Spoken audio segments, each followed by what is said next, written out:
All right, we got some studs and stinkers of the week. These are players who performed really well and players who performed really badly. So who do you guys got? For studs, I'm gonna say Chase Claypool. Yeah. Chase Claypool had 42.6 fantasy points. He had 3 receiving touchdowns and 1 rushing touchdown as well. Just absolutely popped off. I was not expecting that at all.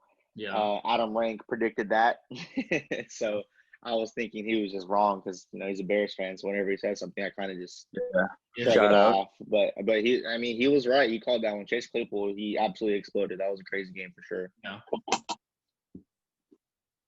I got Mike Williams for the Chargers against the Saints. After Keenan Allen went down in the first quarter, he kind of popped off for 5 catches, 109 yards, and 2 TDs, and he burnt the guy 3 minutes left in the fourth on a cover 4. Yeah. Another stud here, I have Emmanuel Sanders. He had a good game, obviously against the Chargers.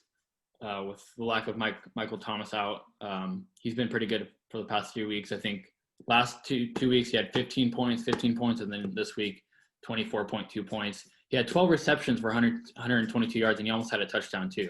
So he would have cracked 30 points if he would have got that touchdown. But great game by him. Another one, DK Metcalf, 2 touchdowns. He had 27.3 fantasy points, 6 receptions, and 93 yards. Pretty big game there too. Another one to add is Travis Fulgham from the Philadelphia Eagles. He had 31.2 fantasy points. Yeah. With beat up wide receivers, Alshon Jeffrey, for example, and Deshaun Jackson. He really flourished in that offense, and I feel like he and Miles Sanders are probably like the only 2 bright spots from that game. Other than that game, their offense is bad. Fulgham and Claypool, like 2 receivers who you didn't expect anything from. So exactly, yeah. They're kind of like almost no names, and then I think they're 1 and 2 in terms of wide receiver fantasy points, which is pretty crazy. Let's see. We had Mike Davis with 29.9 points, 16 rushes for 89 yards. He also had 9 receptions for 60 yards and a touchdown. Obviously, his production is going to go down in the next couple of weeks with the return of Christian McCaffrey. I have him on my fantasy team. I've been trying to trade him because obviously I know his production is going to go down quite a bit in a couple of weeks. So, who else? Todd Gurley had a good game, 25 fantasy points.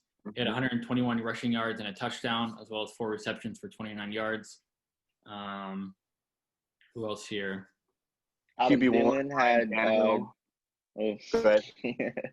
No, go ahead. Go ahead, Tannehill. Go ahead. QB1 Ryan Tannehill had a 30-piece, 195 yards and 4 tutters. Wait, who was that? Ryan Tannehill. Oh, yeah. QB1. QB1, love to see it. I had to drop Dak because I had Dak in fantasy, so I picked up Ryan Tannehill, but I feel it was a solid pick. Adam Thielen, he had 29.3 fantasy points, 2 touchdowns, and through week 6, he is the number 1 rated graded receiver according to Pro Football Focus with 90 overall. Wow. Yeah, he had a good game. DJ Moore, of course, the week that I trade him, he goes off. 19.3 fantasy points, 4 receptions, 93 yards, and a touchdown. That's what I've been waiting for DJ Moore on this offense. I trade him, and then he decides to go off. So he had a good game. Robbie Anderson, of course, had a good game. And what's Samuel? I forgot his first name. Curtis Samuel, yeah.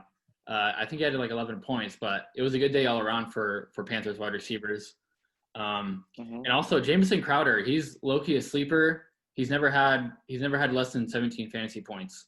This week he had 25.6 points, 8 receptions, 116 yards, and a touchdown. He's pretty much the only capable wide receiver on that team, which is why he gets so many targets. But he's a great fantasy wide receiver there. He's the only player on the Jets offense that I would consider playing in my fantasy team, to be honest. Exactly. I've been trying to trade for him, but the guy in our league doesn't really respond to anything. Yeah. Unfortunate. Fortunately. Zeke had a good game. 23.5 points, 91 rushing yards, 2 touchdowns, and he had a 14-yard reception. Let's see. Josh Jacobs, 22.5 points. And then Chase Edmonds, backup running back for the Cardinals, 20.2 points. He only had 3 rushes for 36 yards, but had 5 receptions for 56 yards and a touchdown. So I got two studs. One stud, the Ravens defense, 25 fantasy points, fumble recovery for a touchdown. Yeah, I have him in fantasy, so that I really needed him to do that. Otherwise, I would have definitely lost. yeah. And another stud I have would be Brandon Cooks. He had 30.1 fantasy points. Finally got to see the Texans' offensive passing game good looking going. It was not exactly like what we thought it would be, but it took a little time, but it's developing. They just had to fire their head coach, Yeah. So maybe the same thing will happen with the Falcons. Yeah. Yeah. Hopefully not though, because they play the Vikings this week, but we'll see. Yeah, we'll see what happens. 1-4 versus 0-5. All right, some stinkers of the week. I had Joe Burrow, only had 4.3 points.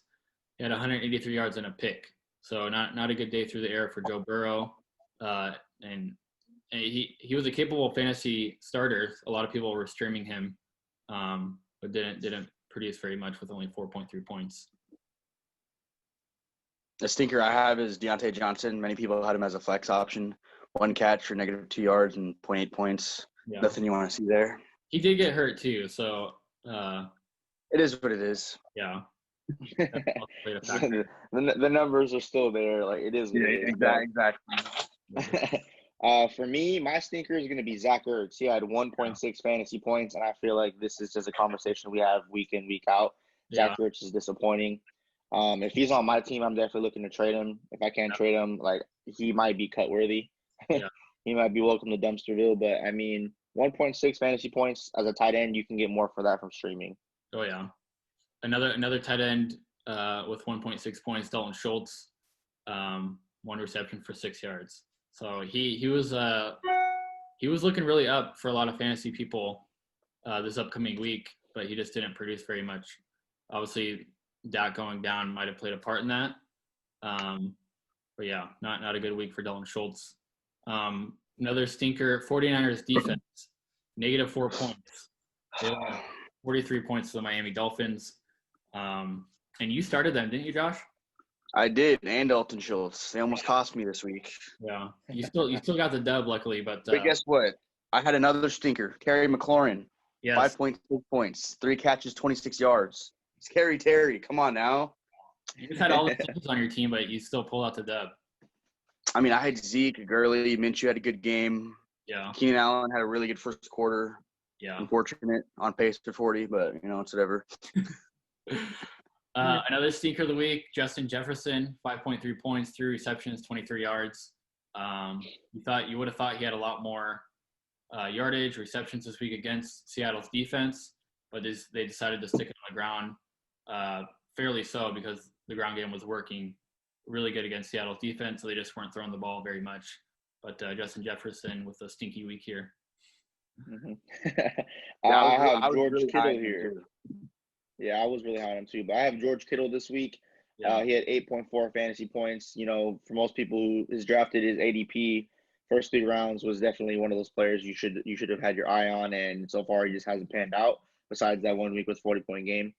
So George Kittle was a stinker there. Another stinker I have here is Tyler Lockett with 8.4 fantasy points.